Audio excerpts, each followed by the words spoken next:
Good morning, Sequoia Youth. This is Stephanie, Sarah Binko's mom, and this is our fourth lesson on Family Matters. And today we're going to talk about how we can expand our families and how that's part of God's plan. So growing up, I had a pretty close circle of friends. We spent a lot of time at each other's houses and with each other's families. We actually all went to UT together and shared an apartment our freshman year. So one friend in particular, her name was Emily, and her parents had divorced when she was really young, but they were always friendly, and both of them had remarried, so she had two sets of parents to take vacations with and have sleepovers and generally just double the attention and time. And she was especially close to her family as an only child, and I just love spending time with them, love soaking up that limelight, love being part of that dynamic. It just felt so perfect. In my family, they're kind of the opposite. They're a force to be reckoned with. They're always together, always on the same page, and we would never assume that there's a secret or a story that wouldn't be shared by the whole family. And I also have an older sister who is just practically perfect in every way. So I always had to share the spotlight, and I just never felt like I could measure up to her. So as adults, Emily and I both admit jealousy of each other's families. She, of course, envied the steadiness and not having to travel back and forth and of having a sister.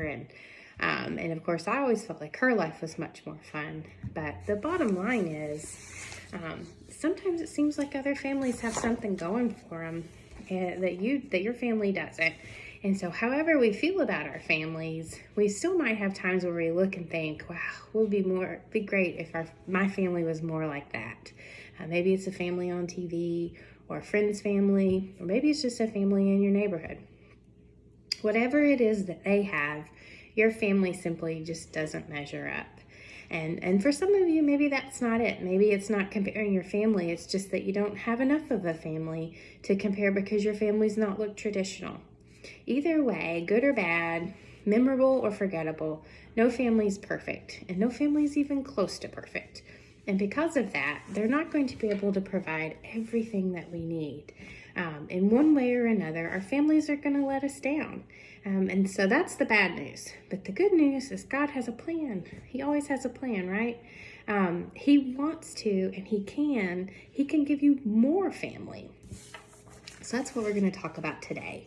So stick with me. I think this is really going to be a game changer. So when you think about dysfunctional families, the Bible is full of them, meaning the people God have always used to do big things in His world, they've just never been perfect. So that's always good news for us. What makes the Bible so amazing is it doesn't try to hide it. These aren't stories about flawless heroes. They are accounts of normal, unassuming, everyday people that God singles out to do His will. So today we're going to look at two guys from the Old Testament, David and Jonathan, and they came from, of course, less than ideal families. So here's a few examples of what I'm talking about.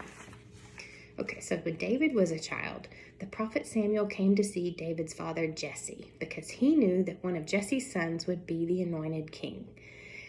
And so Samuel asked Jesse to bring out all of his sons, and Jesse didn't even bring out David. He thought that David wasn't even worth it. On Jonathan's side now, his mother, she was very passive and uninvolved, but his father Saul was the exact opposite. He was overly involved, aggressive, borderline crazy. He was just obsessed with power. And he was so set on defending that, keeping it and everything, that he tried to have David killed on multiple occasions. So Saul was definitely not winning any Father of the Year awards either. Totally dysfunctional. In fact, maybe that was what made Jonathan and David such good friends. The fact that they could relate with each other's families. So in the Old Testament book of 1 Samuel, that's where we're going to be today, we're introduced to their friendship. So Jonathan is the son of the current king of Israel, Saul, and David has been anointed by the prophet Samuel to be the future king. So in any other situation, David and Jonathan would have been rivals. They should have never been friends because both of them had a claim to be the future king. So Jonathan was in the family line and would have been the next up, but God had different plans. And even with all that being true, they were still friends. So 1 Samuel 18 describes their friendship this way. After David had finished talking to Saul, Jonathan became one in spirit with David, and he loved him as himself. From that day, Saul kept David with him and did not let him return home to his family. And Jonathan made a covenant with David because he loved him as himself. So I don't know what kind of covenant they made, what kind of pact it was, whether it was, a document they signed or they just made a pinky swear, but they obviously took it very seriously. Those two needed each other at a time when they weren't getting that from their families. So David had been removed from his family, and Jonathan's dad was, crazy. So whatever family was supposed to look like, it just didn't look that way for either of those guys. And later, Jonathan even looked out for David's life. Saul told his son Jonathan and all the attendants to kill David. Let's remember Saul. Saul's the crazy king. But Jonathan had taken a great liking to David and warned him, "My father Saul is looking for a chance to kill you. Be on your guard tomorrow morning and go into hiding and stay there, and I'm going to go out and stand with my father in the field where you are. I'll speak to him about you, and I will tell you what I found out." So Jonathan spoke well about David to his dad. He talked about all the good things David had done, and probably to the surprise of everyone, Saul changed his mind. He said, he listened to Jonathan and took this oath: "As surely as the Lord lives, David will not be put to death." So the promise that Saul made, it didn't last long, but Jonathan tried. Even though David was taking what would have rightly been Jonathan's place on the throne, Jonathan was an incredible friend to David.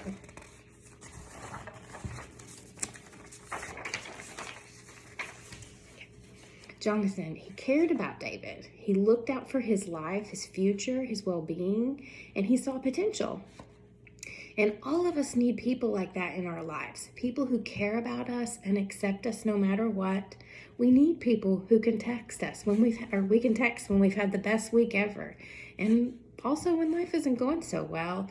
And it's great to have people who tell us when we posted something that we shouldn't, and they steer us in the right direction, or someone that just sees something bigger in us than we see in ourselves. And most importantly, if you're a person who would call yourself a Jesus follower, you need people in your life who are going to encourage you in your relationship with him. So what does this have to do with family? So remember, Jonathan and David, they found this in each other when their families were full of dysfunction. In other words, when there were gaps left by their families, they were able to find support in each other. Did it replace family? No. But they showed up for each other in a way that family can show up for each other, even though they weren't related. And that's one of the reasons why Jesus established the church. So often we think of church as just a building, but that's not what it's supposed to be. The church has always been a gathering of people first. The church is the family of God, the body of Christ. It's a group of people uniquely connected by love and a commitment to Jesus and the way he lived, the messages he taught, and the good news of what his coming back to life means for the world.